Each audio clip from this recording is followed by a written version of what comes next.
ಎಲ್ರಿಗೂ ನಮಸ್ಕಾರ. ಈಗ ಕೂಲಿ ಆವಲ ಎಲ್ಗ ಅನ್ನೋರು ಬಂದು ಈ ಬಳಗೆರೆ ಗ್ರಾಮದಲ್ಲಿ ಸರ್ವೆ ನಂಬರ್ 49/5 ಈ ಒಂದು ಸರ್ವೆ ಜಾಗ ಬಂದು ಪ್ರತಿಪಾದಿತ ಆಸ್ತಿಯಾಗಿರುತ್ತೆ. ಬಟ್ ಈ ಜಾಗದಲ್ಲಿ ಈ ಒಂದು ಕೂಲಿ ಆವಲ ಎಲ್ಗ ಅನ್ನೋರಿಗೆ 3 ಜನ ಮಕ್ಕಳಿರ್ತಾರೆ. ಒಬ್ಬ ವೆಂಕಟಮ್ಮ, ಒಬ್ಬ ಬಜ್ಜಪ್ಪ, ಇನ್ನೊಬ್ಬ ಮುನಿಯಮ್ಮ. ಈ ಬಜ್ಜಪ್ಪ ಮುನಿಯಮ್ಮ ಅನ್ನೋರು ಈ ಅಮ್ಮನ್ನ ಬಿಟ್ಟು, ಇವರ ಅಮ್ಮನ್ನ ಬಿಟ್ಟು, ವೆಂಕಟಮ್ಮನ ಮಗಳು ಈ ಅಮ್ಮನು, ಇವ್ರಿಗೆ ಬರಬೇಕಾಗಿಂಥ ಜಾಗನ ಪಾರ್ಟಿಷನ್ ಮಾಡಿದಿರಾ ಅವರು ಸೇಲ್ ಮಾಡಿಬಿಟ್ಟಿರ್ತಾರೆ.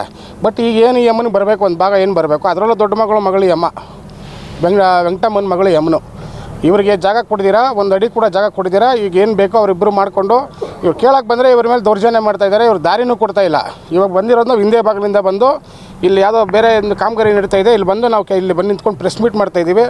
ಬಟ್ ಏನಾದರೂ ಈ ಒಂದು ವಿಚಾರದಲ್ಲಿ ವೆಂಕಟಮ್ಮನ ಒಂದು ಏನು ಜಾಗ ಇಲ್ಲಿ ಬರಬೇಕು, ಈ ಒಂದು ವಿಚಾರದಲ್ಲಿ ಏನಾದರೂ ಮೀನಾಮೀಷ ಯಾರಾದರೂ ಎಣಿಸಿದ್ರೆ ಯಾವುದೇ ಅಧಿಕಾರಿ ಆಗಿರಲಿ ಅವ್ರನ್ನ ನಾವು ಸುಮ್ಮನೆ ಬಿಡಲ್ಲ. ಈ ಅಮ್ಮನಿಗೆ ಏನು ನ್ಯಾಯ ಕೊಡಬೇಕು.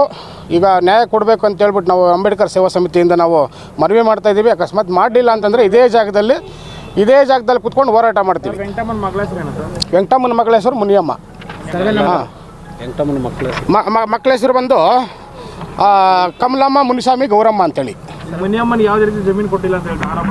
ಹೌದು, ಆರೋಪ. ವೆಂಕಟಮ್ಮನಿಗೆ 3 ಜನ ಮಕ್ಕಳು. ಅವರಿಗೆ ಮುನಿವೆಂಕಟಮ್ಮ ಮಾಡ್ಕೊಂಡಿದ್ದಾಳೆ, ಆಯಮ್ಮನು ತಮ್ಮನಿಗೆ ಮಾಡ್ಕೊಂಡಿದ್ದಾಳೆ. ಬಟ್ ಇನ್ನು ಕಮಲಮ್ಮ, ಮುನಿಸ್ವಾಮಿ, ಗೌರಮ್ಮ ಈ 3 ಜನ ಏನಿದ್ದಾರೆ